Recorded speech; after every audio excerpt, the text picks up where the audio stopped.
Hi guys, James at Rampant Lion Reviews again for you today with another beer review. For this one, we are going to head over to America once again, and we're going to return to a brewery that's featured on the channel a good few times before. I've had some really nice beers from these guys over the years, a number of different styles, and if people were to ask me about this brewery, I would say that they are just very solid all round, and they are a very recognisable American craft beer name as well. But the beer we're going to have a look at today is one of their really famous beers actually, but one that I've just never managed to try, and I really couldn't tell you why. But it's a style as well that you don't see all that often over here in Europe, and one that I've only had one or two of on the channel before, if memory serves me correctly. So needless to say, I'm very curious to see what this beer is going to have in store for us. Hopefully it's another good one. Hopefully it makes for an interesting review, and as always I hope that you guys watching enjoy my take on this one as well. So yeah, for this review then, we are going to head to Escondito in San Diego, in the southern part of California, over on the American West Coast, and that means that we're going to have a look at another beer from Stone Brewing. So this particular beer is called Arrogant Bastard Ale. It comes in at 7.2% ABV, and this one is an American strong ale. So in my experience, these beers are quite kind of big and malty, you know, quite a lot of brown bread, quite a little bit of brown sugar in there, but they've also got a nice big kind of hoppy character to them as well. Like I said, this is not a style I'm overly familiar with, but this is a very kind of famous example of the American strong ales, and one of the most widely accessible, I guess you could say, as well. So yeah, let's crack on with this one then and see how we get on with it. As I say, I don't know why it's taken me so long to do a review of this beer. I just, you know, just when I've come across it, I guess there's been more interesting things around at the time, and I thought, you know, I've seen this one many times before. But yeah, finally, we'll do a proper sit-down review of this one and see what it's all about, and always nice to return to Stone Brewing as well. So, as always with my reviews then, I'll tell you a little bit about the brewery before we taste the beer. If you want to get straight to the tasting though, just fast forward. All the usual links can be found in the video description below. That's the brewery website, the link to my other reviews that I've done from Stone Brewing before, and we will no doubt add more to that list in the near future. But there's all the usual social media down there. If you want to see more reviews, do please consider subscribing to the channel. The support you give is massively appreciated. And remember, you can go into the channel homepage and search for beer using the geography tagging system. So yeah, just go up to the search bar in the homepage, put in your hometown, state, county, province, prefecture, whatever you like. If I've reviewed beers from the area that you search for, they will pop up. Failing that, you can check out the playlist of beers from different countries. You'll find this one in the American playlist along with many other things. That's being added to whenever I get the opportunity. And as always, you can check out the playlist of beers from other countries as well. Many countries in there, so you know, go and have fun. But yeah, let's go on to my brewery notes then, and I'll tell you once again about Stone Brewing. So, Stone Brewing were founded back in 1996 in San Marcos in California by Steve Wagner and Greg Koch.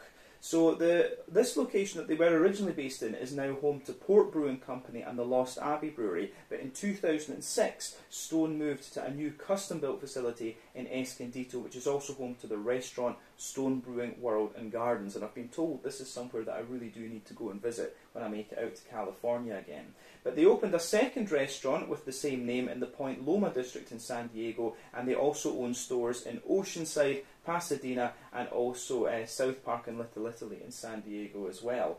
But in 2014, the brewery brewed around 287,000 barrels of beer, which made them the 9th largest craft brewery in the whole of the US. But the brewery announced plans for expansion in the US and Germany in 2014, and they opened the Berlin facility in 2016, which is equipped with a 100 hectolitre brewery and can be found in the Mariendorf area. And this brewery is responsible, or at least was, for all of Stone's European beer. They did move out of this a couple of years ago though, and that facility is now run by Brewdog. So it's Brewdog's operations in Germany. They've got a huge facility there, and they've expanded it even more than Stone have, from what I understand. But they opened a restaurant called the Library Bar in the summer of 2016 to complement the brewery, and that same year they also opened up a brewery in Richmond in Virginia, which began operations in July, and they've opened up a 10-barrel brew pub in Napa in California too. But in 2022, last year, Stone was purchased by Sapporo from Japan for $168 million, and the purchase was completed in the August of that year, although Steve Wagner and Greg Koch are still very active in the company. Greg Koch, I believe, is like a an executive chairman or something like this. And Steve Wagner is the chief operating officer or chief executive officer, I forget exactly. But yeah, both are still very, very active within the Stone Company, despite the fact that it's now owned by Sapporo. But today they employ over 1,000 people. They're still the 9th largest brewery in the US, from what I understand. And as of May 2023, when we're filming this review for you, they've produced over 1,350 different kinds of beer, according to Untappd. But like I say, this is one of their more well-known ones. But yeah, that is everything I can really tell you about Stone Brewing for the moment. If you want to learn more about these guys, you can check out the brewery website. You can follow them on Facebook and Instagram to keep up to date with all the latest goings on. And you can, of course, check out the Rate Beer, Untappd and Beer Advocate pages to learn a little bit more about all the different beers that these guys have done. So yeah, let's go on and actually have a look at the beer itself. I'll just let you have a wee look at the can on this one before we open up, and you will. There have been a few different versions of the can of this. I'm not sure if this is a new one, but this is actually this one has actually been brewed in the US, from what I understand. They still brew this beer in Germany, I think. Brewdog, I think, still license brew a little bit for Stone. But yeah, you can see plain silver top on the top of the can there, but overall it does look pretty nice actually. I do like this new artwork. So yeah, maybe I don't know when they would have introduced this particular one, but anyway. So this beer cost me, I think this was released as part of the Untappd assortment at one stage last month in April of 2023. This one is released every so often, of course. This is quite a regular Untappd beer through Systembolaget here in Sweden, and this cost me 40 Swedish kroner. So that translates to roughly €4, somewhere in the region, I guess, of like $4.50 American. £3.50 sterling, something like that. But like we said earlier, it's a 7.2% American strong ale, a style that I'm not overly familiar with. So yeah, we'll just get this guy out into the glass and see what it's all about. 473 millilitre can, incidentally, which is 1 American pint. But let's get this guy out and we'll see what it has in store for us. So let's do this. Does look very nice, I have to say.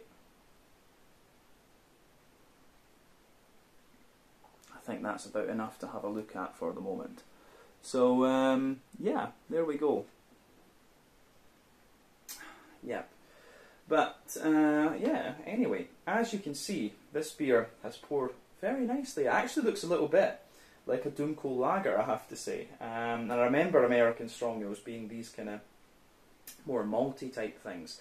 But yeah, you can see that the head on this one, it's poured with about 1.5 fingers of a frothy, I would say kind of light fawn coloured head. There's some bigger bubbles toward the top of it, but some foamier ones sitting underneath. And the colour of this one, it's a lovely sort of chestnut or dark stained mahogany type colour, this one. So remember, the colour of your beer depends on a few things. One, the type of malts that you use. This goes a long way to determining your EBC rating. Probably this beer has quite a bit of US 2-row or something like that in it. I love the American 2-row malts actually. Crystal is probably our equivalent over here in Europe. But yeah, the type of malts will basically decide the colour of your beer for the most part, but the length of your wort boil is also going to play a role. The longer you boil the wort, the more the sugars caramelise, and thus you get a darker colour of beer. But any barrel aging that you do or adjuncts you put in will affect the colour of your beer as well. But I don't know how common it is to barrel age American strong ales and stuff like this. I've certainly never heard of it, but those over in the US might be able to offer some insight there. 1 or 2 big bubbles sticking toward the side of the glass. A few little ones going up toward the bottom of the head there, but overall it does look pretty nice, this one. As I say, for me, appearance wise, it does actually look quite similar to a German Dunkel or a Czech Cherny or something like this, but of course those are lager beers. This one is an ale. But yeah, I think that's everything we need to say about the appearance of this one. The head is starting to recede a little bit, so let's take a closer look at the aroma and just see what this beer is all about. Let's do this. Yeah. To say, this is quite nice actually. Honestly, I couldn't tell you what the last American strong ale I had was. We have had maybe 2, 3, 4, something like that on the channel over the years, but never this particular one. But yeah, first impression of this beer is it's got a nice little bit of red fruitiness to it. It's got a good little bit of hoppy character in there, and it's also got a nice big bit of kind of brown breadiness to it as well. So yeah, I do like how this beer, how it goes together actually.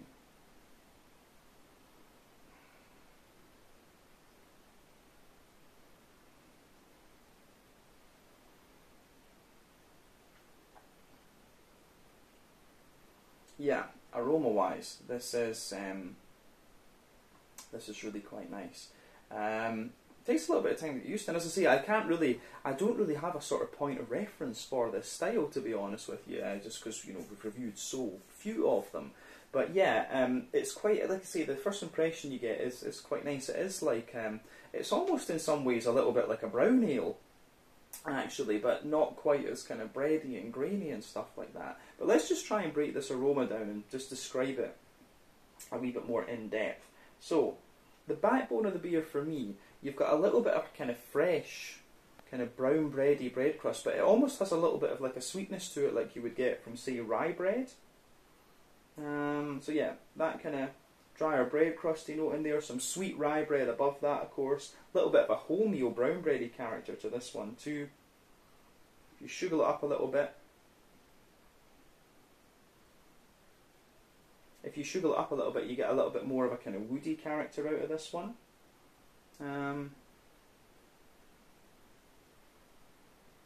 Yeah, so there's a nice little bit of woodiness coming out of this beer.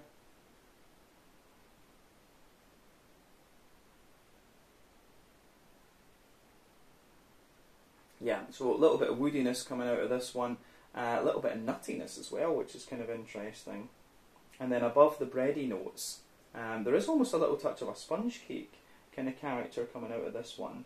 And then yeah, you've got the nice kind of brown sugary character sitting on top of that. So this beer, in terms of the brown sugars, it has actually got a little bit of a kind of leatheriness to it, which usually is an indicator of a slightly longer wort boil.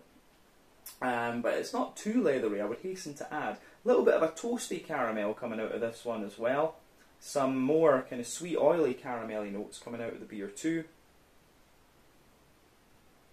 Yeah, so you get sweet oily caramel in there, toasty caramel, and then a more leathery note. There's maybe a tiny little bit of like a Werther's Original butter candy, butterscotchy type thing. But yeah, to be honest with you, I think that would actually cover everything we would need to say about the malty side of this beer, to be honest. So yeah, it's an interesting aroma, this one, I have to say that. But like I say, not overly familiar with the American strong ale as a style. On the hoppy side of things, there is a good little bit of green component to this beer, I will say that. So for me, there's a good little bit of yeah, for me, you've got a nice little bit of earthiness in there. It's part of the green component. Wee touch of herbal character as well. But then you've also got some nice floral aromaticity and a sort of wet grassiness coming out of this one too. So yeah, the way that that goes together is quite nice in this one, I have to say that. And the fruits in this are quite interesting too. When you sugar the beer up, you do get quite a little bit of fruitiness out of this one. So yeah, yeah. I think the hops in this one are pretty old school. Just considering this beer, I think it said on the website they first made this one back in like 2007 or something. So this beer is about 16 years old at this point in time. But yeah, the hops in this one, just the way the fruits come out and things, I think this is something quite old school from that time. Like I wouldn't be surprised if this beer is something like a bit of Chinook, a little bit of Cascade, and maybe something else in there, maybe like a little bit of Citra or Amarillo or something like that. Although when I say Amarillo, the beer doesn't smell overly orangey, but Simcoe is quite good. When you mix it in with these darker malt bases, it does give you the more red fruity notes, so I would not be surprised if Simcoe's in here. But yeah, the fruity side of this beer, you do get, there's a nice little bit of a kind of, raisiny, sultana type quality to this one. It's not too sharp, so maybe raisins isn't a good descriptor. Maybe it's like slightly datey and slightly sultany. That's maybe a little bit better. There's a wee touch of oily pear as well. There's wee hints of like dry figs and stuff in this one. It's almost a little bit like Japanese ume plums. The little kind of pinkish plums. It really, the aroma of this one, the fruity side, really reminds me of that. But you've also got a nice little bit of a more oily, citrusy character. There is a wee touch of orangey note to this one, but not too much. And then you've got a wee bit of a kind of lemony, limey type character to it as well. So yeah, the way that that goes together is really quite nice. In fact, I do like how everything pieces together in this particular beer. So that, it does get a big thumbs up from me, like I said. Yeah, aroma wise, this is really nice. A big kind of brown bready, red fruity type thing with a little bit of hoppy character. As I say, it really, the American strong ales strike me as being quite similar to, like, it's almost like a more brown bready and malty version of a kind of West Coast IPA, actually. That would be my kind of rough description of what this style tastes like. But yeah, as always, I think that's everything we can really say about the aroma of this beer. So as I always say, take a wee bit of time to enjoy the aroma of the beer before you get stuck into it. But I think it is about time that we try this one. So yeah, this is the this one is the Arrogant Bastard Ale, a 7.2% American strong ale from Stone Brewing Company in Escondito over in California. Only my third or fourth American strong ale, and my first one in a good couple of years anyway. But let's get stuck into this. Slàinte, skål, cheers.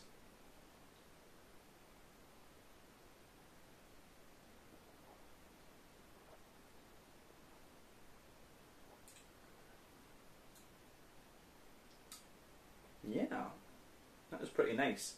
Now, one thing, I was kind of expecting this, to be honest with you. One thing you'll get out of this beer is a hell of a lot more bitterness than the aroma would have suggested to you. So you'll notice that straight away with this one.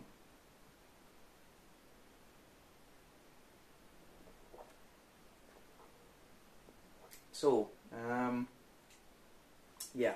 This is nice though, I like this one. As I say, trying different stuff after you've done nearly 3,800 reviews. Trying something a wee bit different is always good. And like I say, this is a style that you just don't get over here in Europe all that much. I mean, I always miss the American Imperial Reds, Red Ales and Imperial Red IPAs and stuff like that. You don't find too many of these.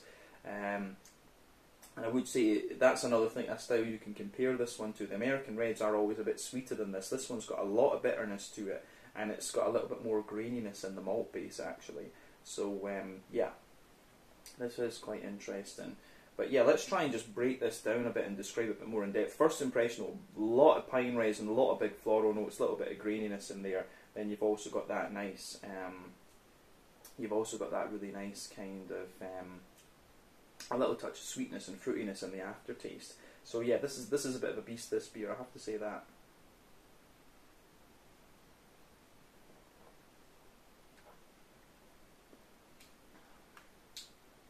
So, yeah, let's do this.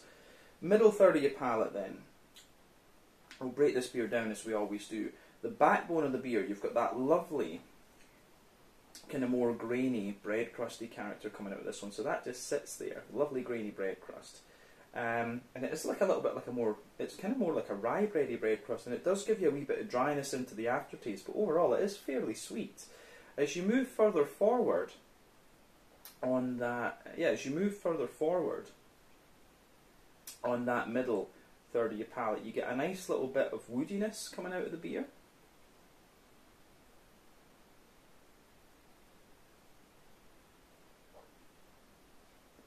So yeah, nice little bit of woodiness coming out of this one. A little bit of a kind of, yeah, there's a little bit of nuttiness within that woody character as well, but this all sits within the base layer of the beer, but then above that, you've got that more oily, caramelised, rye bready sort of thing coming out of it. So yeah, the way that that goes together is really quite nice. And then above that, the rye bread's actually really quite dense and almost has a little bit of stickiness and sweetness to it. But then yeah, above that, you start to get the kind of wholemeal, brown bready characters coming out of this one, and that sits there as well. But the bready notes that you get out of this beer are actually like quite, they really are quite sweet.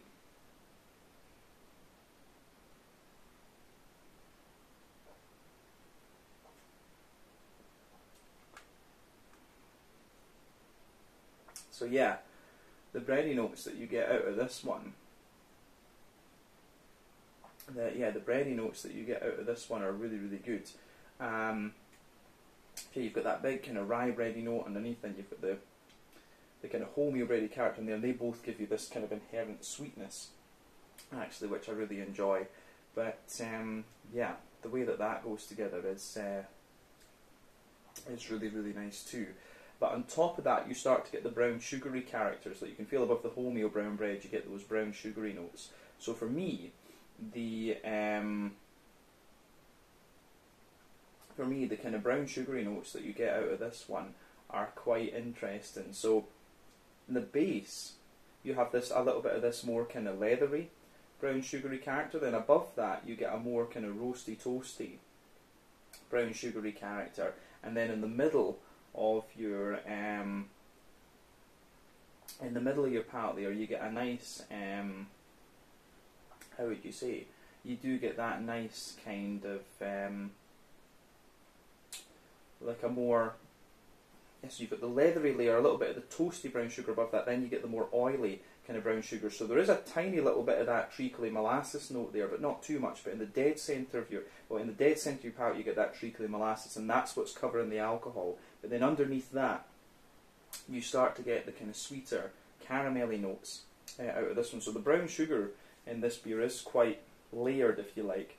But like I say, for me, if people ask me about an American strong ale, I would always say that it has a lot of characteristics of the West Coast IPA, but it's a bit more toast. Yeah, I think it's calling it a little bit more kind of toasty, grainy, and brown bready is probably fair. So, you know, let me know your own descriptions of the American strong ale in the video description below, because this is just a style, as I say, that is not so common over here in Europe.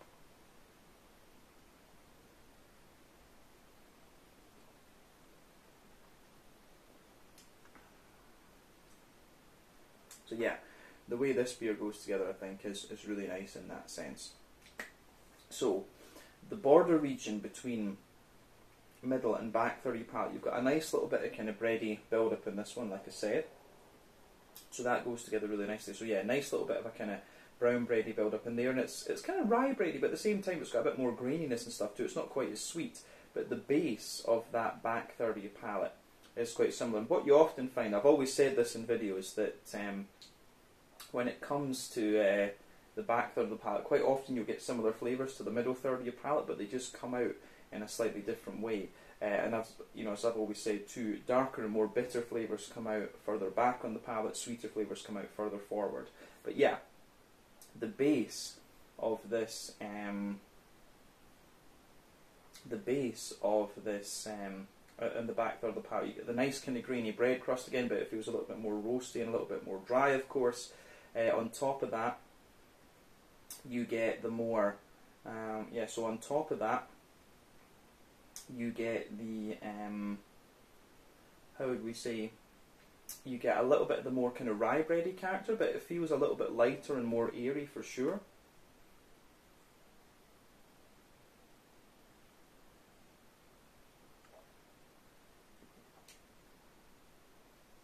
So yeah, the way the beer goes together in that particular regard is really quite nice. And then above all of that, you have a little bit of above that you have a wee bit of a more so the light and more airy rye bready character. Above that, you start to get it's actually a very airy but quite dry wholemeal brown bread, and then you can feel some of the dryness of the brown sugars just creeping over the top of that, at the top of that back third of the palate. But then above everything else, you start to get some of the yeasty characteristics out of this beer. So the yeasty side of this beer for me is actually a really very dry and roasty kind of bread crust. It's interesting. You get a hell of a lot of dryness out of this beer the further into the aftertaste. It really is very like a dry, toasty, grainy character that lingers there into the aftertaste with this one. But you've also got quite a little bit of bitterness backing that up, so it's almost like a kind of spiraling effect there. The bitterness comes out more, and so the grainy roastiness comes out. But yeah, the yeasty character that sits on top of that back third of your palate, you can feel, yeah, you've got the really nice Kind of, you got a little bit of a kind of farmhousey bready note there, a little bit of honeycomb and stuff. I always get honeycomb in the back third of the palate for some reason, but a few nutty things in there too. But yeah, you can feel the flavour on the back third of the palate is definitely taller. Then as you come further forward into the middle third of your palate, it just kind of condenses down and squashes together that little bit more. So that's really interesting for me.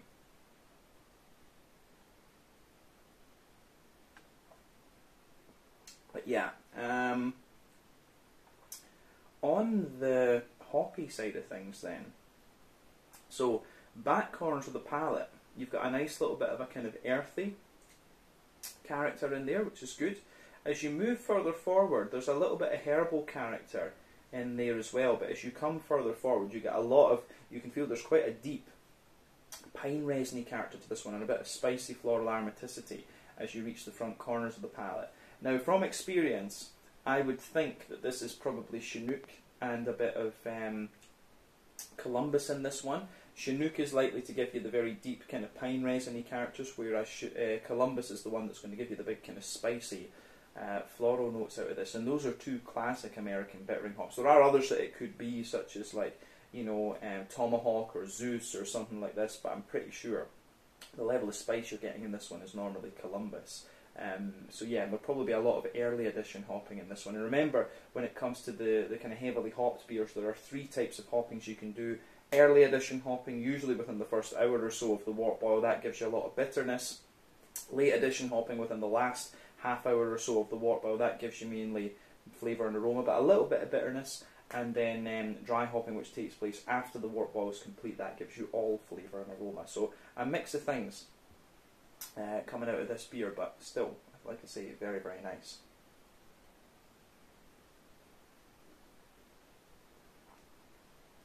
So,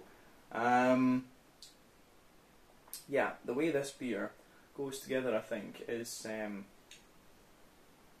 really quite nice.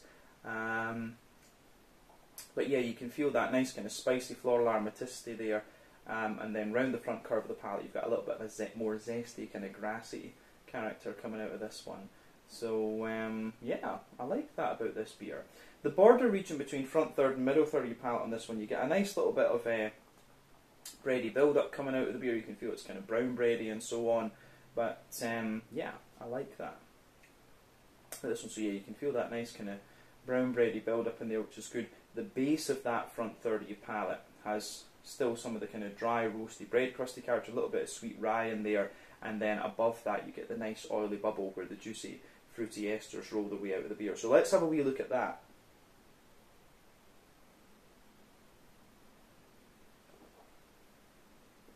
So yeah, the fruity side of this beer is the fruity side of this beer is quite interesting. At the back of that front third of your palate, you definitely get some big grapefruity notes, and for me that's another telltale sign of Chinook. I'm pretty certain Chinook has been used in this one, and Columbus, nearly certain. I think a bit of Cascade in this as well. But yeah, strong grapefruit at the back of that front third of your palate, and as you move further forward, you start to get that sort of daty, peary, sultana type thing, which I suspect is Cascade. And then as you move into the front half of that front third of your palate, it really becomes very citrusy and very zesty. So, you know, maybe, pardon me, what's the name of the hop that I'm looking for? Centennial might be one that they've used in here, because it's really got this big citrusy, maybe lemony citrusy sort of thing coming out of it. So I would not be surprised if Centennial has been used in this one. And the fruity character in this beer, I would add, varies quite a little bit from the aroma. Like I was thinking, you know, Simcoe, as I said earlier. There could be a little bit of Simcoe in here, because in the aftertaste you do start to get a little touch of red fruity notes coming out of this one. But I think the hops in this beer, I do think Columbus and Chinook, I'm pretty sure about that. But you've also got a really nice, as I say, yeah, you've got a really nice kind of just really lemony zesty kind of thing out of this, which I would think would be Centennial. So yeah, that's one of the things, pardon me, this beer is kind of what you expect from the aroma, apart from the fruity side of things. That does vary a good little bit actually.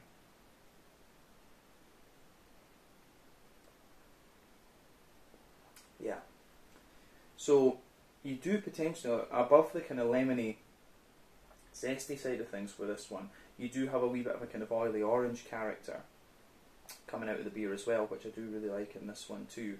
So yeah, you keep that in mind with this beer. This one's really quite nicely done from that particular perspective. But as I always say, take a wee bit of time to just enjoy the kind of fruity side of this beer. But this one really is it's a lot more zesty than I thought it was going to be. You've got the kind of powerful grapefruit in there, and you've also got that big kind of lemony, zippy kick to it as well. So interesting beer, this one, I have to say. But like I say, not overly familiar with this beer style, but I have enjoyed trying this one and seeing what it's like, and cool to try.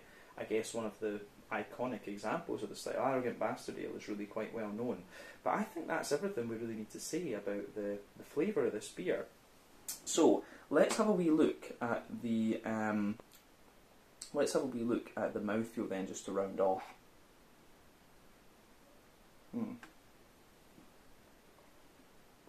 So mouthfeel wise, I'd say this beer, it's kind of right in the middle of the spectrum. It is mid-bodied. Carbonation is quite smooth. It does have quite a nice clean mouthfeel to it, I would add as well. IBU wise, this is 80, 90 IBUs. It's way up at that end of the spectrum. This has got a hell of a lot of bitterness to it. One thing I miss about the new kind of modern West Coast IPAs, I wish they had this level of bitterness to them, because this is what they were always like. But yeah, this is, you know, 80, 90, 100 IBUs, something like this. A real kick in the balls on the bitterness, which is nice. But the malt base, like we said, you've got a bit of graininess and roastiness in there, lovely bit of smoothness, nice little bit of sweetness as well. Then you've got that fruity character in this one. So quite a lot of zestiness, strong grapefruit, strong lemony characters, but then a wee bit of sweeter fruit later on into the taste too. But yeah, I think we can leave it at that for this beer. I think this one's been really, really nice to try. So yeah, once again, thank you for watching my beer reviews. Until the next time, please like, subscribe, share, all the usual YouTube stuff. Let me know your own thoughts on this beer in the comments section below. Let me know some other American strong ales that I should have a look at. Like I say, a style I would like to be a little bit more familiar with. But it's been really cool to try this one, the Arrogant Bastard Ale, 7.2% ABV, Stone Brewing. One of the really iconic examples of this style, one of the most easily accessible ones over here in Europe as well. So yeah, interesting stuff, this one. Really enjoyed this review. I'm going to go away and enjoy the rest of this one, and I hope you guys have enjoyed my take on this beer. So check out my social media, check out Stone Brewing social media, and I will catch you guys in the next review. Really cool to try this one, and hopefully more American strong ales on the channel at some point soon. Slàinte, Scott, cheers, see you guys in the next review.